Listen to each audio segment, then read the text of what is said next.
Welcome to ജാൻവീസ് vlog. അപ്പം ഞാൻ ഇന്ന് വീടിൻ്റെ മുൻവശത്ത് നിൽക്കുകയാണ്. വലിയൊരു ഫാമാണ്, അവിടെ മുഴുവൻ വിശാലമാണ് കേട്ടോ. അവിടെ റാഗി കൃഷി നടത്തിയിരിക്കുകയാണ്. 2-3 മാസം മുമ്പ് കുറച്ച് ആൻറ്റിമാർ നട്ടതാണ്. അതിപ്പോൾ വളർന്ന് വലുതായി. അതിൻ്റെ കുഞ്ഞു കുഞ്ഞു തൈകളാണ് ഇപ്പുറത്തെ വശത്ത് ചെയ്തിരിക്കുന്നത്. ഞാനിത് കണ്ടപ്പോൾ എനിക്ക് ഭയങ്കര രസമായിട്ട് തോന്നി. നിങ്ങൾക്ക് ഇഷ്ടമായോ?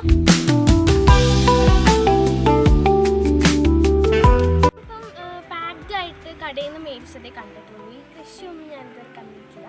ഞാൻ ആദ്യമായിട്ട് ഇതിന് കാണുന്നത്. അപ്പം എനിക്ക് കണ്ടപ്പോൾ ഇത് രസമായിട്ട് തോന്നി. അപ്പം നിങ്ങളെയും കൂടെ കാണിക്കാൻ വേണ്ടിയിട്ടാണ് ഈ ഒരു വീഡിയോ ചെയ്തത്.